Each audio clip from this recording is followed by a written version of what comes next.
There's a man. Let's call him Marco. Marco studied English for 6 years. 6 years. He had notebooks full of vocabulary, grammar rules memorized. He could read articles. He could understand movies. But one day, his boss asked him a simple question in English. Just a simple question. Marco, what do you think about this idea? And Marco froze. His mouth opened. Nothing came out. His brain had all the words. All of them. But in that moment, silence. He felt his face get hot. He looked at the floor. He said, Sadi I om. And later that night, alone in his room, Marco thought, what is wrong with me? Nothing was wrong with him. But something was happening inside his brain, something that nobody told him about. And that's exactly what we're going to talk about today. Can I ask you something weird? Yeah. What happened? Okay, so you know when you're talking in English and you know the word like, you know it, MM. but then your mouth just doesn't say it? Oh. Oh, yes. Like it disappears. Completely disappears. Like, where did it go? Right? And then you just stand there and you're like, And the more you try to find it, the more it hides. Exactly. The more you chase it, it runs away. That's so frustrating. It happened to me yesterday, actually. That's why I'm asking. Wait, really? What happened? Okay, so I was talking to this woman. Nice woman. She asked me a question and I knew the answer. I knew what I wanted to say. Okay. But I couldn't start. Like the first word wouldn't come. Ugh. Yeah. And I just stood there smiling like an idiot. No, you're not an idiot. That happens to everyone. Does it happen to you? All the time. Like, more than I want to admit. Really? Yeah. I mean, I know English. I use it every day.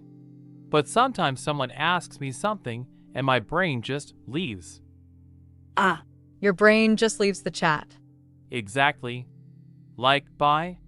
Gone. See you later. That's actually a good way to put it. And then I start saying, and, like, and, and I feel like I sound so stupid.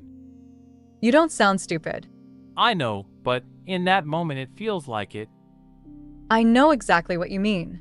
It's embarrassing. Yeah, it really is. And the worst part is after. When you're alone and you think, oh, that's what I should have said. Oh my God, yes. 5 minutes later, the perfect sentence appears. Right? Where was that 5 minutes ago? Ah. Your brain is like, oh, you needed that? Here you go. Too late though. Huh. Thanks, brain. Very helpful. So useless. But honestly, why does that happen? Like there has to be a reason. Okay, so I was thinking about this. Like really thinking. Yeah. I think it's fear. Like actual fear. Of what though? Making a mistake? Yeah. And also looking dumb. In front of people. That makes sense. Because when you're alone, right? When you're alone and you're just talking to yourself or like reading or whatever. Yeah. There's no pressure. So the words come easy. That's so true. I talk to myself in English all the time and it's fine. Right? But the second someone is watching you, listening to you, Everything locks up. everything locks up. Like your brain goes into this panic mode. Yeah. Like an alarm goes off. Exactly. And the alarm is saying, don't say the wrong thing. Don't mess up. Don't be embarrassing. And then you can't say anything at all. Because you're so busy trying to be perfect. Oh, that's a good point actually. Right? Like the more you try to be perfect, the worse it gets. Yes. The pressure makes it harder. So what do you do about it? Honestly, I don't know fully, but I think the first thing is just knowing it's normal. Like not blaming yourself. Yeah. Not thinking I'm bad at English, but thinking, okay, my brain is scared right now. That's a different way to look at it. Because it's not a knowledge problem. Wait, say that again. It's not a knowledge problem. You know the language. The problem is the fear. Wow. Okay. Yeah. Like Marco. Did I tell you about Marco? No, who's Marco? Okay, so I have this friend. His name is Marco, and he studied English for like 6 years. 6 years? 6 years. Notebooks, grammar, vocabulary, everything. Wow, that's serious. Super serious. And he could read English, watch movies, understand everything. But? But one day his boss asked him a simple question. In a meeting. Oh no. And he just froze. Yeah, Completely. Mouth open. Nothing coming out. that's painful to even hear. I know. And he told me later he felt so stupid. He kept thinking, why can't I speak? I know this. That's the worst feeling. But the thing is, it wasn't about his English. His English was fine. It was the fear. Exactly. The fear hijacked everything. Hijacked? That's the right word. Like his brain just got taken over. By panic. By panic. And when you're panicking, you can't access anything properly. It's like, okay, this is a weird comparison. Go for it. You know when your phone freezes? Yeah. Like everything is on the phone. All your apps, all your data, it's all there. But the phone is frozen, so you can't use any of it. Oh. Oh, that's actually perfect. Right? Your English is still in your brain. It didn't disappear. But the brain froze. And until the freeze passes, you can't get to it. That's exactly it. That's such a good way to explain it. Thank you. I have my moments. Ah. Don't get too proud. Too late. But seriously though, so if it's a freeze, what unfreezes it? Good question. Confidence? Like feeling safe? Yeah, I think so. Like when you're talking to a friend. Right. Right now, like, I'm not thinking about every word. Me neither. Because I'm not scared of you. Well, that's sweet, I guess. Huh. You know what I mean? Ido. There's no judgment here. Exactly. So the words just come. But in a formal situation or with a stranger or like in a meeting. The fear comes back. And the freeze comes back. So how do you train yourself to feel safe in those situations? I think slowly.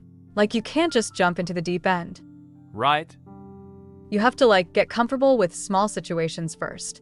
Like practice with low pressure. Yes. Talk to one person you're comfortable with. In English. Not a big group. Just one person. Just one. And let yourself make mistakes. That part is hard. I know. Because making mistakes feels so bad. But you have to kind of make friends with mistakes. Like, okay, I said something wrong. That's okay. The world didn't end. The world didn't end. Huh. Right? Like the sky is still there. Life goes on. Okay, but here's the thing. Sometimes you do make a mistake and people correct you. Yeah. And that feels embarrassing. Super embarrassing. Like you said something wrong and now everyone knows. I have a story about this actually. Tell me. Okay, so this was like 2 years ago. I was at this little workshop thing. Very casual. But there were like 15 people there. Okay. And we had to introduce ourselves. Just a simple introduction. Right. And I said something. I don't even remember exactly what. But I used the wrong preposition. Ugh. And this one guy, very nicely, he wasn't being mean, he corrected me. In front of everyone. Oh no. He said, "Oh, I think you mean on, not in." Or something like that. And? I wanted to disappear. Like literally. Just become invisible. I totally get that. My face went red. I couldn't focus for the rest of the session. Because you kept thinking about it. For the whole hour. Every time I thought about speaking again, I was like, no, no, no. What if I make another mistake? So one small mistake stopped you from participating. For the whole session. Yes. That's how much impact it has. It's huge. One correction, and your whole confidence just crashes. But objectively, was the mistake a big deal? No. It was one preposition. In versus on. It didn't change the meaning. Right? Everyone understood you. Everyone knew what I was saying, but my brain turned it into this massive failure. Our brains are really dramatic. So dramatic. Like the most dramatic theater kid in school. Huh? Everything is a tragedy. Everything. One wrong word, and it's like my life is over. But obviously it's not. Obviously. But in the moment. In the moment it feels real. So real. So what do you do with that feeling? I think you have to let it pass. Like, don't fight it. Just let it be there. Yeah. Like, okay, I feel embarrassed right now. That's fine. This feeling will go away. And it does go away. It always does. Like 2 hours later, you're fine. Yeah. It feels huge in the moment, and then later it's like, why was I so upset? Right? But your brain in the moment doesn't know that. Your brain in the moment thinks it's the end of the world. Every time. Okay, can I say something that might sound weird? Yeah, please. I think part of the problem is that we care too much. Wait, say more. Like we care so much about sounding good, about impressing people, about being seen as intelligent. And that pressure is what breaks everything. Okay, yes. I think that's true. Like if you didn't care at all what people thought, you'd just say things, right or wrong. And you'd probably say them better. Because there's no pressure blocking the words. It's almost like caring too much makes you worse. Right? Which sounds backwards. It is backwards. But it's true. Okay, so then what's the solution? Stop caring? Huh. Easier said than done. Way easier said than done. But maybe care less about being perfect and care more about being understood. Oh. That's actually a really good reframe. Like the goal of talking isn't to be impressive. It's to communicate. Right? Did the other person understand you? Great. That's it. Mission complete. Even if you said and instead of on. Even if they understood. That's all that matters. I wish I had that mindset 2 years ago at that workshop. We learn slowly. Very slowly. But we get there. Yeah. We do. Okay, but let me bring up something else. Sure. Because I think there's another thing that messes people up. Okay, what? Translating. Oh God. Yes. Like people think in their language first, and then try to translate into English. And it's so slow. It's so slow. By the time you've translated, the moment is gone. And the conversation moved on. And now you're saying something about something that nobody's talking about anymore. I've done that. We've all done it. You say your translated sentence, and everyone looks at you like, we moved on? So embarrassing. The worst. So you're already behind. And you're panicking because you're behind. And then you translate even slower because you're panicking. It's a whole cycle. A bad cycle. So how do you stop translating? I think you have to train your brain to think in English. Which sounds hard. It is hard at first, but you can start small. Like how? Like, okay, when you wake up in the morning, just think in English for 5 minutes. Just think? Yeah. Like, today I need to go to the store. I'm hungry. I want coffee. Just normal thoughts, but in English.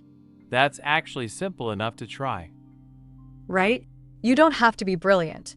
Just, today the weather is nice. Huh. Yeah. I can do that. And slowly your brain starts to skip the translation step. Because it's already in English mode. Exactly. English becomes the thinking language, not just the talking language. That's a big shift. Huge shift, but it takes time. How long did it take you? Honestly, I don't know exactly when it happened. It was gradual. Like one day you realized you weren't translating anymore. Kind of. Like I noticed I was dreaming in English sometimes. Whoa, And I was like, okay, something changed. that's wild. It felt weird, but also kind of cool. Like a superpower. Ah, A very small superpower. Still counts. Still counts. Okay, but what about people who are like, way at the beginning? Like they barely know any English. Yeah, that's different. Like all this stuff we're saying, it's helpful for people who already have some base. right. If you literally don't know the vocabulary yet, it's a different problem. But even then, I think the fear thing still applies. Oh, definitely. Like even beginners, the fear makes them freeze. They know some words, but fear stops them from using even those. Yes. Fear is the enemy at every level, Every level. beginner or advanced. The fear is still there. It just looks a little different. How does it look at the beginner level? I think beginners just don't try. They just opt out. Like they don't even speak? Right. They nod. Or they smile. Or they say, "Sorry, I don't understand," and hope the conversation moves on. Even when they do understand. Even when they totally understand. Because responding feels too risky. Too risky. What if I say it wrong? Better to stay quiet and seem confused than speak and seem stupid. Exactly. It feels safer. But is it actually safer? I mean, in the short term, yes. Nobody corrects you if you don't say anything. But in the long term, In the long term, you never improve. Because you never practice. and the fear gets bigger. Because the silence becomes a habit. Silence becomes a habit. That's scary. Right? Like you train yourself to not speak. And then it gets harder and harder to start. Yeah. The longer you wait to start something, the bigger it feels. Like jumping in a pool. The longer you stand at the edge, The colder it looks. the colder it looks, even if it's actually fine. Huh. So just jump. Just jump, which is terrifying, Super terrifying. but necessary. Yeah. It has to happen at some point. And the first jump is the hardest. The second jump is easier. The third one you barely think about. And eventually you're swimming. That's a really nice metaphor, actually. Thank you. I try. Ah, Don't get proud again. I said I try. Not that I succeed. Fair. Okay, but wait. I want to go back to something. yeah. You mentioned overthinking earlier. The overthinking thing. Oh yeah, Because I think that's huge. it's massive. It's like the main problem for a lot of people. Like you're thinking about the grammar while you're talking. Yes. You're like, okay, should this be past tense or present tense? And then you forget what you were saying. Right. Your brain is trying to do two things at once. Talk and edit at the same time. And humans are not good at that. Nobody is. Like, nobody. Even really fluent speakers don't edit while they talk. They just talk. And fix it if something is wrong. After. Not during. Right. The editing comes after if needed. But language learners try to edit in real time. And it destroys the flow. Completely destroys it. Have you ever been in a conversation where someone is clearly editing themselves while talking? Yes. And it's actually painful to watch. Right? You can see them struggling. And you want to say, it's okay. Just say it. Just say whatever comes out. But they can't. Because their brain won't let them. The perfectionist brain. It's a real thing. It really is. And it doesn't only happen with English. Like people with perfectionism have this in their native language too. Oh, interesting. So it's a personality thing too? Sometimes. Like some people are just built to want everything to be perfect. And English becomes the battlefield for that perfectionism. Exactly. Because it's foreign. So the risk of being wrong feels higher. Because you already feel unsure, So any mistake feels like proof that you're not good enough. which is not true. Not even a little bit true. But it feels true. So true. In the moment. Okay, can I be honest about something? Yeah, of course. I used to think I was just bad at English. Like for a long time. Really? Yeah. I'd speak and it'd come out weird, or I'd forget a word and I'd think, maybe I'm just not the language type. Ugh. I hate that thought. What the? Not the language type thing? Yes. Because it's not real. I mean, some people are naturally better at languages. Sure. But that doesn't mean other people can't learn. Right. It just takes different amounts of time. Exactly. Like some people run fast naturally. Doesn't mean others can't run. Fair. But some people really struggle. Some people really struggle. But is that because they can't? Or because of fear and overthinking and bad habits? Probably the second one. For most people, Yes. For most people, it's not a brain problem. It's a confidence and method problem. I believe that now. I didn't always. What changed? Honestly, talking to people like you. Having these kinds of conversations where I just spoke. Didn't overthink it. And you got more comfortable. Gradually. Yeah. See? That's the pool thing. Huh. I jumped and the water was fine. The water was always fine. I just didn't know. You never know until you jump. That should be a quote. Ah. Put it on a t-shirt. Jump! The water is fine. I'd wear that. Me too, actually. Okay, but let's talk about something else. Something I think about a lot. Sure, yeah. Why do people feel embarrassed about their accent? Oh, big topic. Huge topic. Because I feel like accent is one of the biggest sources of shame for English learners. Yeah. Like people apologize for their accent. All the time. Sorry for my accent. Sorry my English is not perfect. And you want to say, what are you apologizing for? Right? You're speaking another language. That's impressive. Most people only speak one language. And they're apologizing for speaking two? 3 sometimes. Like they might speak 2 languages at home and then English. And they're embarrassed? Because their English sounds different. Different is not wrong. Different is not wrong. That's an important thing to say. Like there is no one correct accent. Right? British English sounds different from American English sounds different from Australian English. And Indian English and Nigerian English and Singaporean English. All real. All valid.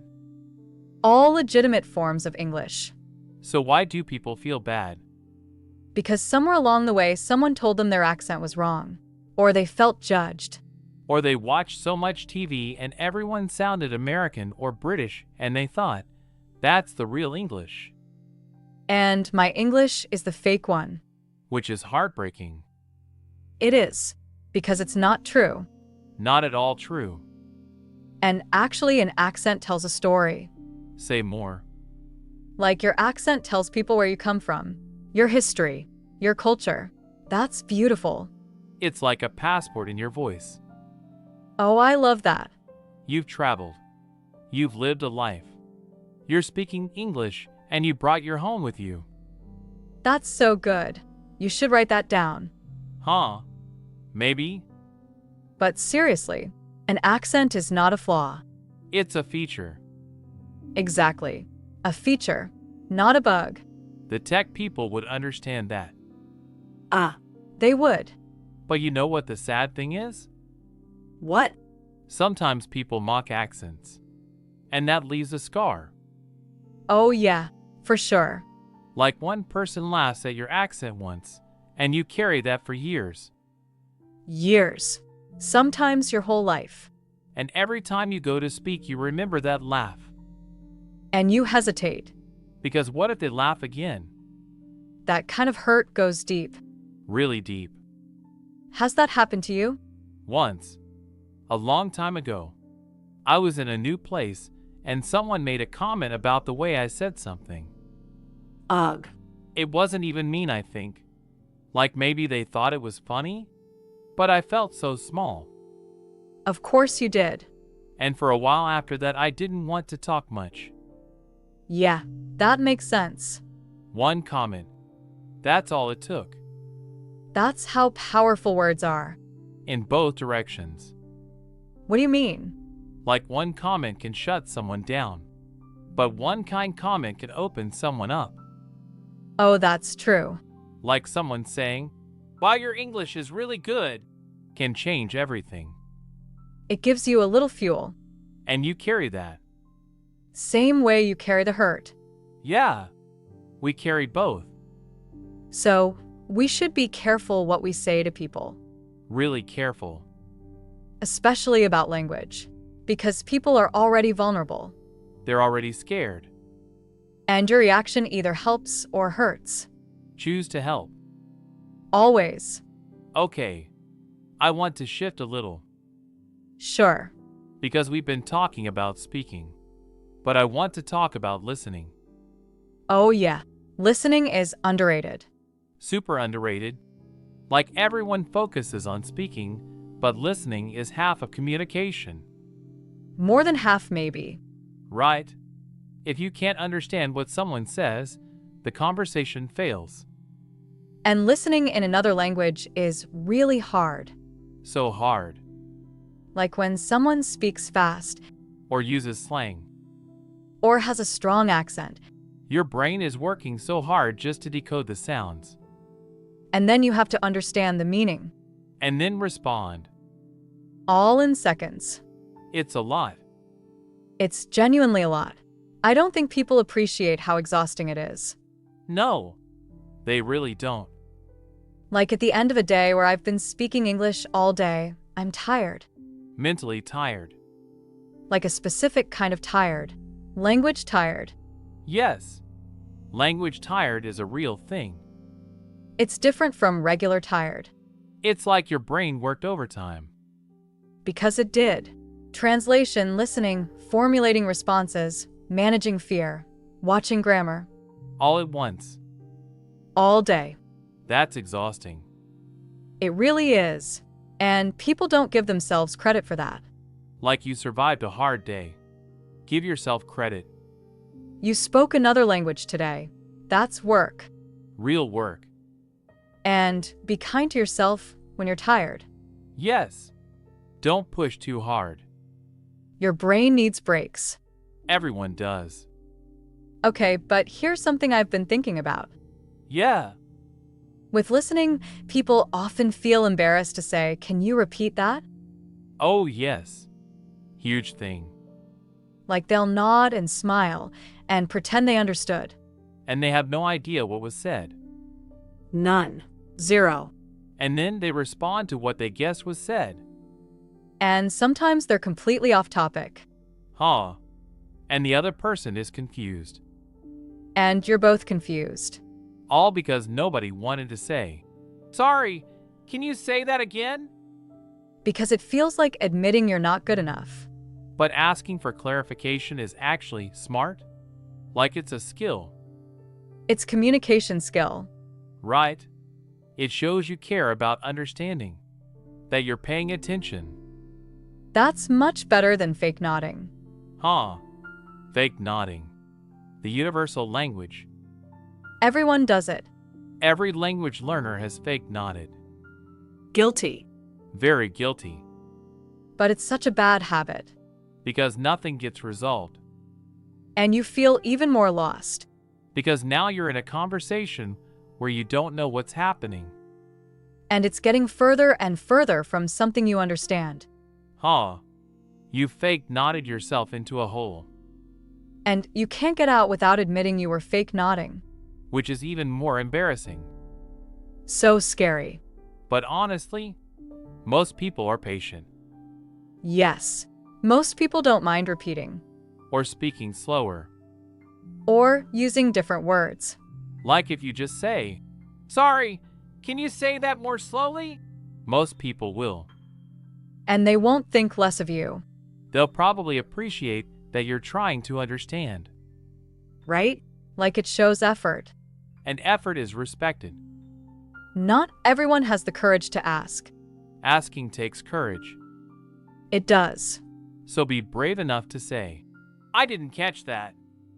Simple phrase. Huge impact. I didn't catch that."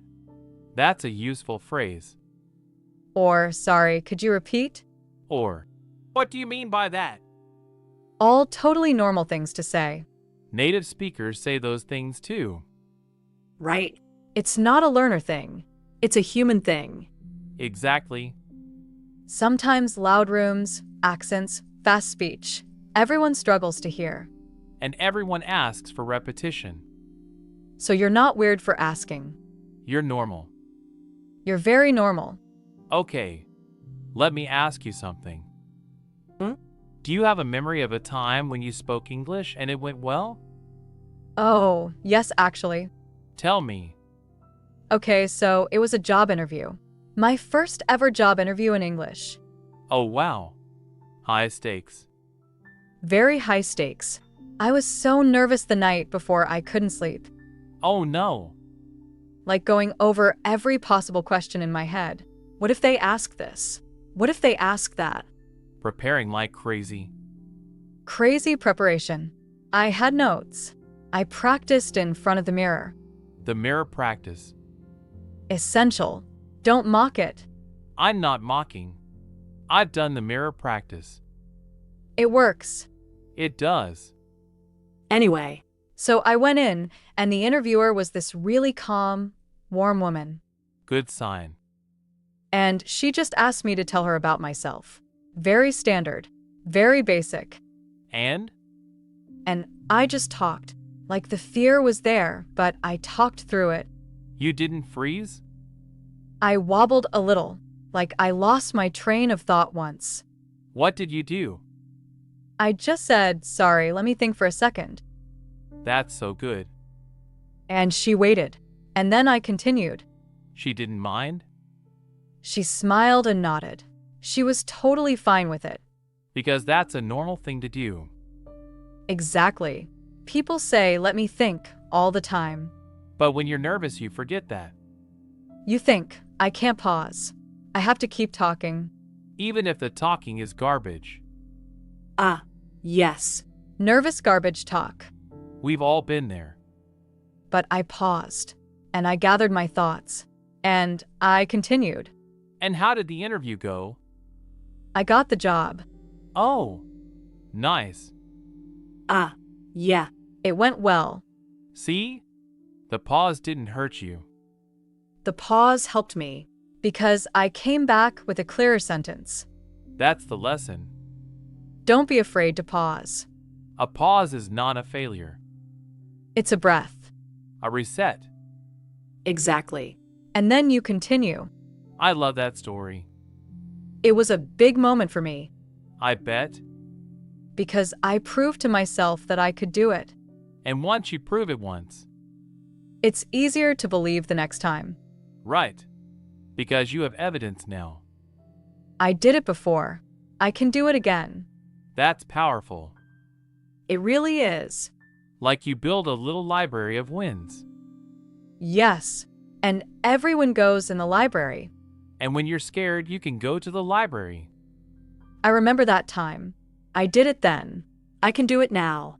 That's such a good mindset. You have to celebrate the small wins. Because they add up. They really do. One sentence today. A paragraph next week. A whole conversation next month. And a year from now, you're not even thinking about it. You're just talking. Just talking. Like it's nothing. Because it becomes nothing. In the best way. The best way. Okay, I want to talk about something that I don't hear people talk about enough. Yeah. Reading and speaking are different skills. Oh. Yes. Like, completely different. Really different. People think if I read a lot of English, my speaking will improve. And it helps. But it's not the same. Not at all the same. Reading is passive. Speaking is active. Like going to a gym. Reading about exercise doesn't make you fit. Ah, You have to actually do the exercise. You have to speak to get better at speaking. That sounds obvious, but people avoid it. Because reading feels safer. So much safer. Nobody can judge you for reading. You can read in your room alone. No risk. But you can't get better at talking by hiding in your room. You have to talk to people. Actual people. Or at least yourself. Huh. Yourself counts. It counts. Talking to yourself is practice. Like narrating your day. Yes, I am making breakfast. I am pouring coffee. Today is a good day. Huh. Very exciting narration. But it helps. Your mouth is moving. You're forming sentences. You're practicing the physical act of speaking. Because speaking is physical too. Right? Your mouth has to learn the shapes. Your tongue, your lips, your breath. Some sounds in English are really hard for people. The TH sound. Oh, TH. Such a struggle. Like they and this and that. People say Z or D instead. Because their native language doesn't have that sound. Their mouth never learned it. So you have to teach your mouth. Slowly. By repeating it. Again and again and again. Until your tongue knows what to do. It's like muscle memory. Exactly like muscle memory. Your mouth is a muscle. And it needs training. Like any other muscle. Regular practice. Small amounts often. Rather than a lot once in a while. 10 minutes every day beats 2 hours once a week. Every time. Language loves consistency. It's the only thing that really works. Show up. Every day. Even for 5 minutes. 5 minutes of real practice. More powerful than you think. Way more powerful. Because your brain is always building. Even when you sleep. Especially when you sleep. Really? Yeah. Like your brain processes what it learned during the day when you sleep. consolidates it. Makes it permanent. So learning before sleep is good. Very good. Note to self. Huh. Note to all of us. Okay, so let me try to bring some things together. Sure. Because we've talked about a lot. We have. Like fear, and overthinking, and accents, and listening, and practice. It's a lot of things. But I think they all come from the same root. What root? Not believing in yourself. Oh. Yeah. That's the root. Like at the bottom of all of it is this belief that you're not good enough. That you can't do it. That you'll fail. That people will judge you. And from that one belief, all the problems grow. The fear. The freeze. The silence. The fake nodding. All of it. So the first thing to fix isn't grammar. Isn't vocabulary. It's the belief. The belief that you can do this. That you're capable. That mistakes are part of it. That you're allowed to not be perfect. That your accent is okay. That your pace is okay. That your pauses are okay. That you are okay. Yeah. That's it really. Simple, not easy, Never easy. but simple. Just give yourself permission to be imperfect. And keep showing up. And keep talking. Even when it's hard. Especially when it's hard. Because hard means growth. Always. What? I'm just thinking about Marco again. Your friend. Yeah, I wonder what he's doing now. Did he keep trying? He did. Last I heard, he was doing much better. Yeah. Still not perfect, but better. Better is everything. It really is. Better means you moved. Better means you tried. And that's all anyone can ask. Right. Marco jumped in the pool. Ah, he did. And the water was fine. The water was always fine. It always is. Okay, so what do we want to say to the person listening right now? The person who's been quiet in conversations. Who knows the language but can't seem to use it? Who feels stuck. And maybe embarrassed. And maybe tired of being scared. Yeah. What do we say to them? I'd say, you're not broken. You're not. Your brain is just scared. And fear is normal. But fear doesn't have to win. You can talk through the fear. It doesn't disappear. But you can move despite it. Small steps. One sentence at a time. One conversation at a time. And look back every few months. And see how far you've come. Because you will come far. If you keep going. If you keep going, Yeah. you're doing better than you think. You really are. The fact that you're listening right now, that's already something. That's already a step. A real step. So good for you for taking it. Seriously? We mean that. Okay. I think that's a good place to stop. Yeah, I think so too. This was a good conversation. It really was. I feel like I needed this one. Huh. Me too, actually. For ourselves. Huh. Exactly. Not just for the listeners. For us too. So, you're not bad at English. Yeah. I just need practice. Exactly. We all do. We all do. Every single day. Every single day. Okay. Okay. See you next time? See you next time. Take care, everyone. Take care. And jump. The water is fine. Huh. We're putting that on a shirt. We really are. Bye. Bye.